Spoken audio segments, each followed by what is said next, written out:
Welcome back. હવે ત્રિનેત્રમાં આપણે સુરત જવું પડશે. સુરતની સ્મીમેર હોસ્પિટલ ફરી વિવાદમાં આવી છે, જેમાં દર્દીના સગા અને ડોક્ટર વચ્ચે સારવારને લઈને માથાકૂટ થઈ હતી અને આ બબાલ એટલે સુધી પહોંચી ગઈ કે ડોક્ટરી બીમાર દર્દીની સારવાર કરવાની પણ ના પાડી દીધી. સૌથી પહેલા તો સુરતની આ સ્મીમેર હોસ્પિટલની બબાલનો વિડીયો જુઓ. કાલે 12 વાગ્યાની એને ખેંચ આવે છે, કોઈ જાતની ટ્રીટમેન્ટ નથી. તમને ખબર અમે ડોક્ટર છે? દારૂ નહીં પીધું ને, દારૂ પીધા હતા ને દારૂ નહીં મળ્યું ને એટલે આવે છે.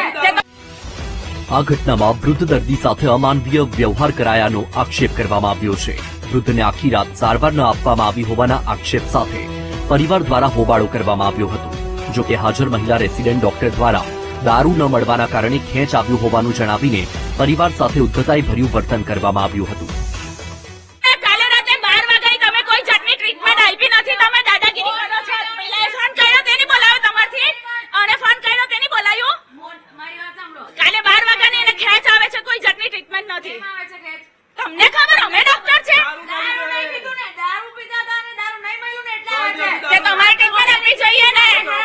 હા, રાતે તમે ટ્રીટમેન્ટ નહીં આપી. ઘટના એવી બની કે કીમના રહેવાસી 65 વર્ષીય મનસુખભાઈ ટેલરને ખેંચ આવતા સારવાર અર્થે લાવવામાં આવ્યા હતા. સારવારના બીજા દિવસે આખી રાત ખેંચ આવી, પણ હાજર ડોક્ટરે સારવાર ન કરી, જેથી દર્દીનો પરિવાર રોષે ભરાયો હતો અને ડોક્ટર અને દર્દીના સગા વચ્ચે બબાલ થઈ. જો કે આ મુદ્દે જ્યારે અમે સ્મીમેરના સુપ્રિન્ટેન્ડન્ટ સાથે વાત કરી તો સાંભળો શું કહે છે. દર્દીની ટ્રીટમેન્ટ ચાલતી જ હતી.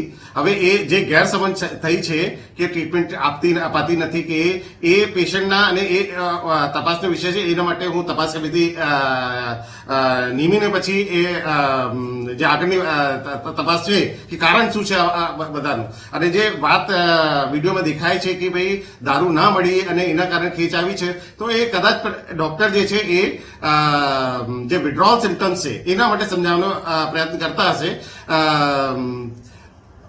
જેમાં કે આપણે વ્યસન જે હોય છે એ સૌથી પહેલાની ટ્રીટમેન્ટમાં જે વ્યસન જે રોકવાનું હોય છે એના કારણે પણ વિડ્રોલ સિમ્ટમ્સ આવતા હોય છે. અને એના વિડ્રોલ સિમ્ટમ્સની જે અને એક તો જે વ્યસન હોય છે જેના જે વસ્તુથી એના આડઅસર હોય છે અવયવો પર, અને જે વિડ્રોલ છે એના પર હોય છે. હવે ખેંચ આવવાનો વિષય છે એ વિડ્રોલના ભાગરૂપે હોઈ શકે કે વ્યસનના લીધે હોઈ શકે અને બીજું પણ કારણ હોઈ શકે.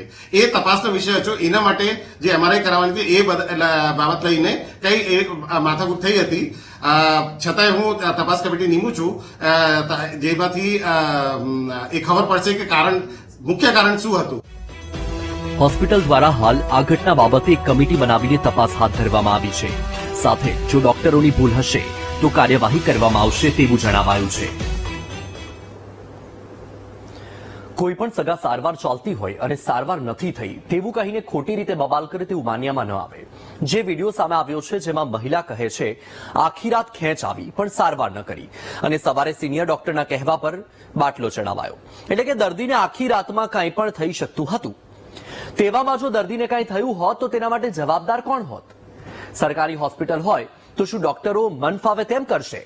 શું ડોક્ટરો ઈચ્છા પ્રમાણે દર્દીઓની સારવાર કરશે? કોઈ પીડાતું હોય તો તેને સારવાર ન આપવી તે અમાનવીય વર્તન નહીં તો બીજું શું ગણી શકાય?